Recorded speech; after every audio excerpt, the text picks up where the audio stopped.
तो हेल्थ की डेफिनेशन क्या थी? Health is a state of complete physical, mental and social wellbeing and not merely absence of disease या infirmity. ठीक है, सिर्फ डिजीज नहीं है, किसी तरह की इन्फर्मिटी नहीं है, इसका मतलब ये नहीं कि इंडिविजुअल हेल्दी है। हेल्दी तब होगा जब वो physically, mentally and socially active होगा, and also ability to lead a socially and economically productive life. ये सारा क्राइटेरिया फिल कर रहा होगा तो हम कंसिडर करेंगे कि पेशेंट या इंडिविजुअल हेल्दी है।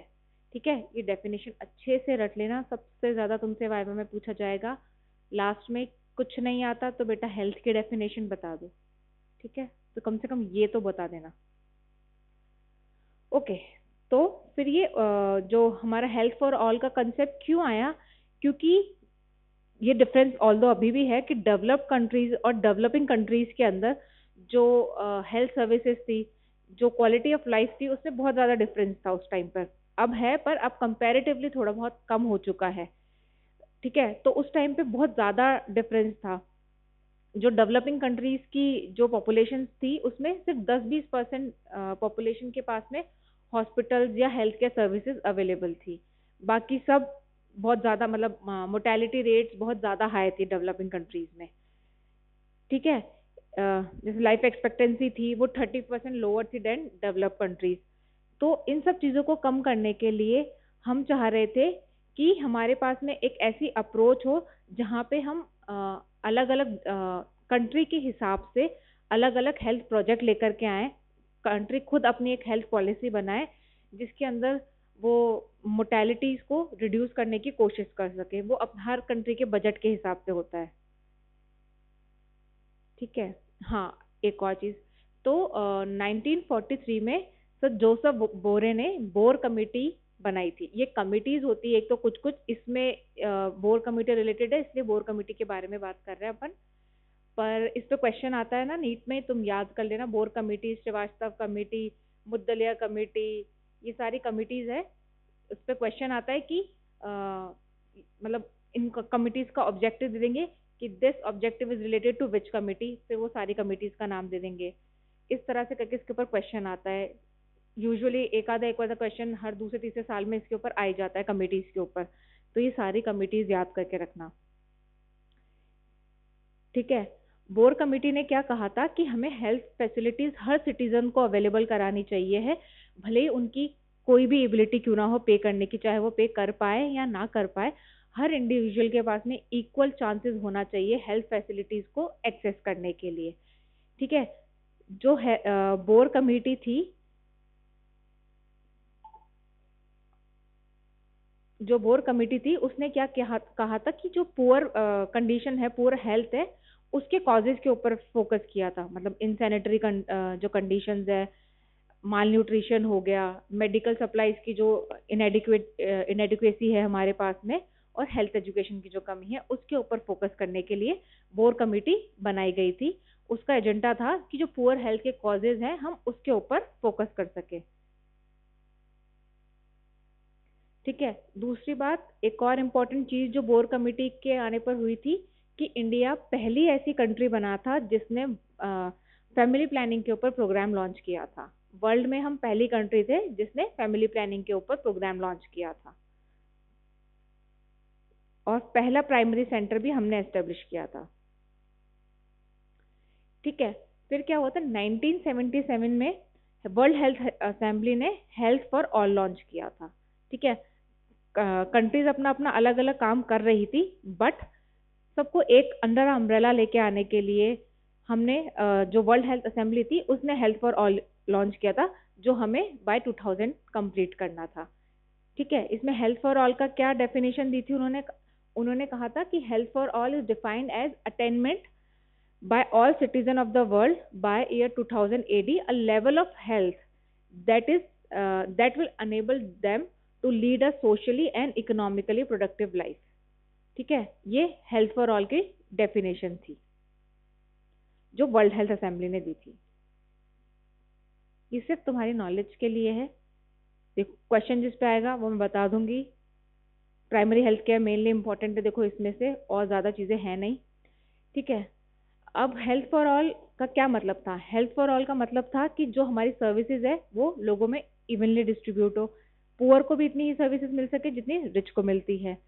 फिर ये इजीली एसेसिबल होनी चाहिए, हर किसी की रीच में होनी चाहिए थी, should be acceptable bye all होनी चाहिए थी, और people should participate in providing health services.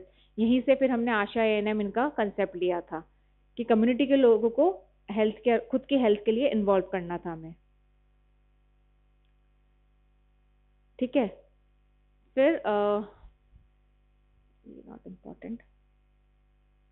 फिर अल्मा आटा डिक्लेरेशन 1978 में आया था। उस अल्मा आटा डिक्लेरेशन में जितनी भी कंट्रीज थी, उन सारी कंट्रीज ने ये डिसाइड किया था कि हम हमारे अकॉर्डिंग, हमारी कंट्री के अकॉर्डिंग अपनी अपनी पॉलिसीज डिसाइड करेंगे जो हमारी कंट्री के सोर्सेज के हिसाब से चल सके। तो 1978 में हेल्थ फॉर ऑल को प्रोवाइड करने के लिए गवर्नमेंट ऑफ इंडिया ने हमारी जो नेशनल हेल्थ पॉलिसी है उसको फिर 1983 में लॉन्च किया था। नेशनल हेल्थ पॉलिसी पढ़ लेना, वैसे शायद मोस्टली तुम्हारी किसी ना किसी प्रोग्राम वाली क्लास में वो आ जाएगा। नेशनल हेल्थ पॉलिसी पे क्वेश्चन आता है, एक आधा क्वेश्चन उस पे आता ही रहता है, तो वो इम्पोर्टेंट है नेशनल हेल्थ पॉलिसी। ठीक है, नेशनल हेल्थ पॉलिसी में हमारा मेन स्ट्रेस था कि हम प्राइमरी हेल्थ केयर जो है वो देना शुरू कर सके। ठीक है, ये काम करनी। तो नेशनल हेल्थ पॉलिसी में हमने क्या क्या प्रॉब्लम्स इन्वॉल्व करी थी? Nutrition, prevention of food adulteration, maintenance of quality of drugs जो हमें मिल रही थी वो अच्छी क्वालिटी की मिल सके, water supply and sanitation, environmental protection, immunisation programme, mother and child health services, school health programme और ऑक्यूपेशनल हेल्थ। ये सारी चीज़ें हमने हमारे नेशनल हेल्थ पॉलिसी में इन्वॉल्व करी थी। इन सब के हमने इंडिकेटर्स यूज़ किए थे फाइनली गोल को अचीव करने के लिए। स्कूल हेल्थ प्रोग्राम बहुत इंपॉर्टेंट है, ठीक है, वाइवा के हिसाब से और थ्योरी के हिसाब से भी। ठीक है, जो अल्मा आटा कॉन्फ्रेंस की मैंने बात करी थी, उस कॉन्फ्रेंस का गोल था कि हमें प्राइमरी हेल्थ केयर को अचीव करना है ताकि फाइनली हम हेल्थ फॉर ऑल प्रोवाइड कर सके। हम इसमें प्राइमरी हेल्थ केयर के बारे में पढ़ते हैं। ये डेफिनेशन अच्छे से रट लेना, इस पे क्वेश्चन आता ही आता है। प्राइमरी हेल्थ केयर पे थ्योरी में आएगा, वाइवा में आएगा, नीट पीजी में आता है, हमेशा आता है इनके ऊपर क्वेश्चन। तो प्राइमरी हेल्थ केयर क्या है? It is an essential health care based on practical, scientifically sound and socially acceptable methods and technology made universally accessible to individuals and families in a country through their full participation and at a cost that that country can afford। ठीक है, ये primary health care की definition है, इसको अच्छे से रट लेना। क्या होती है primary health care? Essential health care है। ठीक है, किस पे बेस्ड है? Practical and scientifically sound and socially accepted methods पे। ठीक है, जो हमने यूनिवर्सली अवेलेबल कराई लोगों को। ठीक है, इसमें हमने उनका खुद का पार्टिसिपेशन लिया और उस कॉस्ट पे जो कंट्री खुद अफोर्ड कर सकती है। हर कंट्री का अपना बजट होता है, तो कंट्री के हिसाब से हमने उनको हेल्थ सर्विसेज प्रोवाइड करी। ये होता है हमारी प्राइमरी हेल्थ केयर।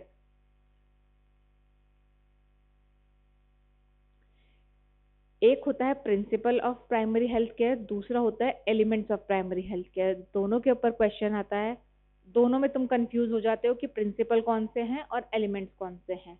ठीक है, तो ये चीज अच्छे से पढ़ लेना, इसके ऊपर भी क्वेश्चन आता है कि principle of primary health care, which of the following are principle of primary health care. तो उसमें 3-4 चीजें लिखी हुई होगी, तुम्हें वही ऑल ऑफ द अबव और ए बी ऐसे करके क्वेश्चन इसके ऊपर आता रहता है। ठीक है, तो प्राइमरी हेल्थ केयर अच्छे से पता होना चाहिए। तो प्रिंसिपल कितने हैं? 4 प्रिंसिपल है इसके। पहला क्या है? इक्विटेबल डिस्ट्रीब्यूशन होना चाहिए। ठीक है, हर किसी रिच पुअर किसी भी सोशल क्लास को बिलोंग करता हो, सबके पास उतनी अपॉर्चुनिटीज होनी चाहिए है। ठीक है, इक्विटेबल डिस्ट्रीब्यूशन होना चाहिए। दूसरा, कम्युनिटी पार्टिसिपेशन, मतलब हमें कम्युनिटी को खुद को इन्वॉल्व करना है अपनी हेल्थ के लिए। जो हम कैंप्स लगा रहे हैं उसमें ज़्यादा से ज़्यादा लोग आ सके, ज़्यादा से ज़्यादा लोगों को हेल्थ एजुकेशन मिल सके, तो हम कम्युनिटी पार्टिसिपेशन एनकरेज करेंगे। फिर इंटरसेक्टोरल का कोऑर्डिनेशन, डिफरेंट डिफरेंट सेक्टर्स है उनका कोऑर्डिनेशन। हेल्थ सेक्टर का आपके म्यूनसिपैलिटी से अच्छे से कोऑर्डिनेशन होना चाहिए है, या फाइनेंस डिपार्टमेंट से अच्छे से कोऑर्डिनेशन होना चाहिए। तो सारे डिपार्टमेंट्स का इंटरसेक्टोरल कोऑर्डिनेशन अच्छे से होना चाहिए। फिर अप्रोप्रिएट टेक्नोलॉजी होनी चाहिए, टेस्ट उस हिसाब से होना चाहिए जो सबके लिए एक्सेप्टेबल हो, इजिली एक्सेसिबल हो। ठीक है, तो ये क्या थे, 4 प्रिंसिपल थे प्राइमरी हेल्थ केयर के। इक्विटेबल डिस्ट्रीब्यूशन, फिर कम्युनिटी का पार्टिसिपेशन, फिर कम्युनिटी पार्टिसिपेट हो गई तो जो गवर्नमेंट के डिफरेंट डिफरेंट सेक्टर्स है उनका आपस में कोऑर्डिनेशन होना चाहिए, और अप्रोप्रिएट टेक्नोलॉजी होनी चाहिए। ये 4 क्या है, principal of primary health care. अब आता है हमारा elements of primary health care. ठीक है, हमने 4 प्रिंसिपल पढ़े थे, अब ये हमारे 8 एलिमेंट्स है। ठीक है, प्रिंसिपल में क्या थे कि हमारे पास में equitable distribution, community participation, intersectoral coordination, और लास्ट क्या था, अप्रोप्रिएट टेक्नोलॉजी। ये 4 प्रिंसिपल है। फिर एलिमेंट्स में क्या है, हम क्या क्या करेंगे, हेल्थ एजुकेशन, हेल्थ एजुकेशन हमें प्रोवाइड करनी है जो भी हेल्थ प्रॉब्लम्स चल रही है उनके लिए, और उनको कैसे कंट्रोल करना है, कैसे प्रिवेंट करना है। फिर promotion of food supply and adequate nutrition. उसके बाद में हमें क्या करना है, न्यूट्रिशन प्रोवाइड करने के साथ साथ हमें खाने के साथ साथ पानी चाहिए, तो सेफ वाटर सप्लाई हमें अवेलेबल होनी चाहिए।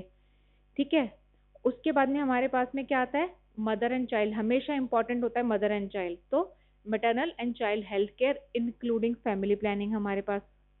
फिर बच्चों को क्या होता है, इम्यूनाइजेशन होता है। इसमें ऑफकोर्स मेजर इन्फेक्शियस डिजीज के बारे में लिखा हुआ है, बट याद करने के लिए बता रही हूँ। मदर एंड चाइल्ड आ गई, उसके बाद में चाइल्ड का इम्यूनाइजेशन है, तो immunisation against major infectious diseases हो गया। उसके बाद में डिजीजेस की बात करी तो जो लोकली एंडेमिक डिजीजेज है उनका प्रिवेंशन एंड कंट्रोल। ठीक है, प्रिवेंशन कंट्रोल कर लिया, उसके बाद में ट्रीटमेंट, तो अप्रोप्रिएट ट्रीटमेंट होना चाहिए कॉमन इंजरीज और डिजीजेस के लिए। और ट्रीटमेंट में हम क्या देते हैं, ड्रग्स देते हैं, तो प्रोविजन होना चाहिए असेंशियल ड्रग्स का। ठीक है, ये क्या है, हमारे 8 elements of primary health care. Primary health care पे शॉर्ट नोट आएगा, उस पर डेफिनेशन तुम्हें लिखनी पड़ेगी, प्रिंसिपल्स लिखने पड़ेंगे, एलिमेंट्स लिखने पड़ेंगे। क्लियर? सबसे पहले हेल्थ एजुकेशन देनी है। ठीक है, फिर फूड, वाटर, उसके बाद में ऐसे याद करो, पहले खाना इंपॉर्टेंट होता है, ठीक है, फूड, उसके बाद पानी, उसके बाद में एजुकेशन, तो हेल्थ एजुकेशन है उसके अंदर। फिर मदर एंड चाइल्ड की बात करेंगे फैमिली प्लानिंग के साथ, उसके बाद में इम्यूनाइजेशन। इम्यूनाइजेशन किसके लिए करें, डिजीजेस के लिए, तो जो लोकली एंडेमिक डिजीजेज है, ये इसका कनेक्शन नहीं है, सिर्फ तुम्हें याद करने के लिए बता रही हूँ। ठीक है, तो हम प्रिवेंशन और कंट्रोल करेंगे लोकली एंडेमिक डिजीज का। प्रिवेंशन एंड कंट्रोल हो गया, उसके बाद में अप्रोप्रिएट ट्रीटमेंट हम देंगे, और ट्रीटमेंट के लिए हमें क्या चाहिए, असेंशियल ड्रग्स चाहिए। ठीक है, ऐसे ये हमारे 8 एलिमेंट्स हैं, इनको अच्छे से याद रख लेना, प्राइमरी हेल्थ केयर हर जगह पूछेंगे तुमसे, बहुत कॉमन क्वेश्चन है ये। फिर हमने कितना जो हेल्थ फॉर ऑल का गोल है हमने कितना अचीव किया, हमें पता कैसे चलेगा, तो ये पता करने के लिए हमने कुछ इंडिकेटर्स बनाए। हेल्थ पॉलिसी का इंडिकेटर, हेल्थ केयर जो हम डिलीवर कर रहे हैं उसके इंडिकेटर, सोशियो इकोनॉमिक इंडिकेटर, और health status indicator. Indicators of health पे क्वेश्चन आता है, उसके अंदर ये सारी चीज़ें आती है, वो तुम अलग चैप्टर में पढ़ोगे। इसमें सिर्फ मैं तुम्हें सिर्फ ब्रीफली नाम बता रही हूँ इनके बारे में, जो तुम्हें आइडिया होना चाहिए। ठीक है, ये 4 चीज़ें थी कि हमारी पॉलिसी कैसी है, हम क्या डिलीवर कर पा रहे हैं, सोशियो इकोनॉमिक कंडीशंस कैसी चल रही है, और हेल्थ का स्टेटस क्या है उन सर्विसेज से। ठीक है, तो हेल्थ पॉलिसी के अंदर क्या आएगा, हेल्थ पॉलिसी इंडिकेटर्स में हमारे पास में political commitment to health for all, resource properly allocate करना, फिर डिग्री ऑफ, कितना डिग्री इक्विटेबल डिस्ट्रीब्यूशन है हमारे पास में सबको, फिर कम्युनिटी का इन्वॉल्वमेंट, और organise framework and managerial process. ये पॉलिसी इंडिकेटर्स है हमारे पास में। हेल्थ केयर डिलीवरी इंडिकेटर्स, ये इंपॉर्टेंट है, इसके ऊपर क्वेश्चन आता है। जो 1 लाइनर्स यूजुअली आता है ना, वो आया करते थे नीट में, नहीं तो तुम्हें मेडिकल ऑफिसर के एग्जाम में अभी भी 1 लाइनर्स आता है, तो उसमें तुम्हें मिल सकता है। उसमें पूछते हैं कितना डॉक्टर नर्स रेशियो है, डॉक्टर पॉपुलेशन रेशियो कितना है, ये सब पे क्वेश्चन आता है, सब सेंटर पॉपुलेशन, इन पे क्वेश्चन आता है। ठीक है, तो ये क्या है, हमारे हेल्थ केयर डिलीवरी, कितना डॉक्टर है पॉपुलेशन पे, कितने नर्स है, कितना डॉक्टर पे कितना नर्स है, हेल्थ केयर वर्कर कितना है, pharmacist, lab technician, sub centre, health centre, ये है हेल्थ केयर डिलीवरी इंडिकेटर्स। ये अलग से तुम्हारी क्लास के अंदर सब चीज़ें होगी ये वाली ऑलरेडी। फिर सोशियो इकोनॉमिक, सोशियो इकोनॉमिक है तो मतलब इसमें जो भी हमारी इकोनॉमी है उससे रिलेटेड चीज़ें आएंगी। हाउसिंग आ गया, फूड अवेलेबिलिटी आ गया, फिर family size, literacy, per capita income and growth rate of population. ठीक है, ये क्या है, हमारे सोशियो इकोनॉमिक इंडिकेटर्स होते हैं। हेल्थ स्टेटस कैसे पता चलेगा, कितनी डेथ हो रही है, कितनी बर्थ हो रही है, कितनी मोर्टेलिटी है किसी भी डिजीज से, उससे हमें हेल्थ स्टेटस पता चलता है। तो ये कुछ कुछ एग्जांपल है, crude birth rate, crude death rate, growth rate, IMR, MMR, ये सब तुमको पता होनी चाहिए। इन सब की डेफिनेशन तुम्हें अच्छे से याद होनी चाहिए कि क्या क्या चीज़ें होती हैं इनके अंदर। ठीक है, फैमिली प्लानिंग की बात करें तो couple protection rate, couple protection rate की डेफिनेशन भी इंपॉर्टेंट है ना। एवरेज फैमिली साइज, कितनी डिलीवरीज ट्रेन दाई ने कंडक्ट करी, इम्यूनाइजेशन कवरेज कितना है आपका। ठीक है, फिर हेल्थ सर्विस इंडिकेटर, मतलब आपने कितनी सर्विसेज अवेल करी, यानी कितनी प्रेग्नेंट फीमेल्स तुम्हारे पास एंटीनेटल चेकअप के लिए आई, कितनी डिलीवरीज तुमने करवाई, फिर एक PHC पर कितनी पॉपुलेशन है, उसका कवरेज कितना हुआ, फिर प्रोटेक्टेड वाटर सप्लाई कितनी पॉपुलेशन पे रह रही है। ये सब इंडिकेटर्स हैं, ये अलग से होता है, अलग से तुम्हें पढ़ाया भी जाएगा, और तुम्हें सारी ये मोर्टेलिटीज जितनी भी टाइप की है ये तुम्हें अच्छे से पता भी होनी चाहिए। ठीक है, फिर by the end of 20th century जब तक हमारी खत्म होने लगी तब हमें समझ आने लगा कि हम ये बाय 2000 हेल्थ फॉर ऑल नहीं अचीव कर पाएंगे। ठीक है, मेनली डेवलपिंग कंट्रीज में बहुत सारी ऐसी चीजें थी जो उसे हिंडर कर रही थी। अगर हम इंडिया के कंसेप्ट में बात करें तो जो फैक्टर्स रिस्पॉन्सिबल थे इस फेलियर के लिए वो क्या थे, कि bias and poor socio economic development था। ठीक है, पॉलिसीज जो है वो बहुत डिस्क्रिमिनेटरी थी एज और जेंडर के लिए, पॉलिटिकल कमिटमेंट इतना अच्छे से नहीं हमारे पास में हो रहा था, फिर वही जो इक्विटेबल डिस्ट्रीब्यूशन था वो नहीं हमें मिल पा रहा था, स्लो सोशियो इकोनॉमिक डेवलपमेंट था, difficulty in achieving intersectoral action, फिर अनबैलेंस्ड डिस्ट्रीब्यूशन ऑफ रिसोर्सेज, फिर पोल्यूशन हो गया, poor food safety, lack of safe water supply. ये सारे रीजन जो भी डेवलपिंग कंट्रीज थी उनमें ये सारे रीजन आ रहे थे जिसकी वजह से बाय 2000 हम ये अचीव नहीं कर पाए। ठीक है, इसीलिए हेल्थ फॉर ऑल को बूस्ट करने के लिए हम लेकर के आए थे मिलेनियम डेवलपमेंट गोल। ये भी 2015 में चेंज हो गया था, तो अपन सस्टेनेबल डेवलपमेंट गोल ज़्यादा इंपॉर्टेंट है, बट ठीक है, एक बात तुम्हें पता होना चाहिए, मिलेनियम डेवलपमेंट गोल हमने हेल्थ फॉर ऑल को बूस्ट करने के लिए लिया था। ये 8 गोल थे हमारे पास में।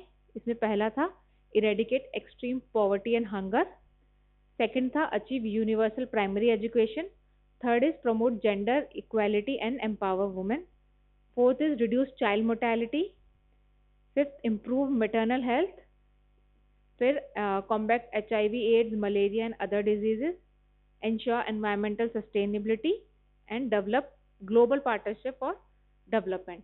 ठीक है, ये हमारे 8 मिलेनियम डेवलपमेंट गोल थे। सिर्फ तुम्हें इतना इसमें जानने की ज़्यादा ज़रूरत नहीं क्योंकि अब ये है नहीं हमारे पास में।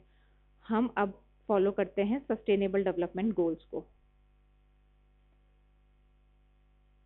ठीक है, इसमें हमारे पास में 17 गोल्स थे। इन 17 गोल्स के अंदर टोटल 169 टारगेट्स थे।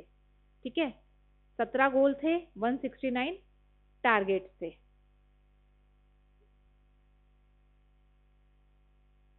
ये याद रख लेना। ठीक है, इसमें से पूछा जाता है, ये तुम्हें याद होने चाहिए सस्टेनेबल डेवलपमेंट गोल्स क्या क्या होता है। तो पहला वही था जो मिलेनियम डेवलपमेंट गोल का था, पहला वाला पॉवर्टी के ऊपर था, नो पॉवर्टी। सेकंड वाला गरीबी नहीं होनी चाहिए, हंगर नहीं होनी चाहिए। ठीक है, फिर नया इसमें क्या ऐड हुआ था, गुड हेल्थ। ठीक है, क्वेश्चन ये पूछा जाता है सस्टेनेबल डेवलपमेंट का कौन सा गोल है जो हेल्थ से रिलेटेड है। Goal number 3, goal number 3 health से रिलेटेड है। ठीक है, ये बहुत कॉमन क्वेश्चन है। फिर हेल्थ हो गई, हेल्थ के बाद में हमने किस पे फोकस किया, एजुकेशन के ऊपर। तो फोर्थ हमारा एजुकेशन है। एजुकेशन आएगी तो हमें जेंडर इक्वालिटी देनी होगी, तो 5th हमारा जेंडर इक्वालिटी है, ठीक है। उसके बाद में क्या आया, क्लीन वाटर एंड सैनिटेशन। फिर वाटर की बात करी तो एनर्जी भी साथ में आएगी, तो रिन्यूएबल एनर्जी का सोर्स हमारे पास होना चाहिए। फिर 8th हमारे पास में good jobs and economic growth होनी चाहिए। 9th is innovation and infrastructures. फिर रिड्यूस इनइक्वालिटीज। 11 था सस्टेनेबल सिटीज और कम्युनिटीज डेवलप करना, ताकि हमारे प्रेजेंट भी अच्छा रह सके और आगे फ्यूचर आने वाली जनरेशन के लिए भी हम चीज़ें कंजर्व करके रख सकें। फिर responsible consumption. 13th climate action. फिर क्लाइमेट की बात करी तो फिर 14th है लाइफ बिलो वाटर और 15th है लाइफ ऑन लैंड, ठीक है। 14 15 ऐसा है, पहले नीचे पानी के नीचे एंड देन ऑन लैंड। फिर 16 इज पीस एंड जस्टिस और 17th हमारा है पार्टनरशिप फॉर ऑल गोल्स। ये हमारे 17 SDG है। पूरे याद ना हो तो कम से कम इतना याद रखना कि 3rd हमेशा हेल्थ से रिलेटेड होता है, ठीक है। कोई भी चीज क्वेश्चन ऐसा आएगा, कुछ भी देके रखेंगे कि एक कंट्री थी, वहाँ पे mortality MMR maternal mortality rate 100 चल रही थी। बहुत सारे वर्क के बाद में उस कंट्री ने अपनी पॉलिसी बनाई जिसमें उनको मैटरनल मोर्टेलिटी 100 से 20 लेकर के आना है। ये कौन से सस्टेनेबल डेवलपमेंट गोल का पार्ट होता है, या which sustainable development goal is related with this. तो ये हेल्थ से रिलेटेड हो गया ना, तो गोल नंबर 3 इससे रिलेटेड है, ठीक है। सिर्फ इतना सा याद रख लेना कि गोल नंबर 3 हमारा हेल्थ से रिलेटेड है, और कुछ याद ना रहे SGD में तो शॉर्ट नोट आ जाता है कभी भी। तो गोल नंबर 3 क्या है, ensure healthy life and promote wellbeing for all ages.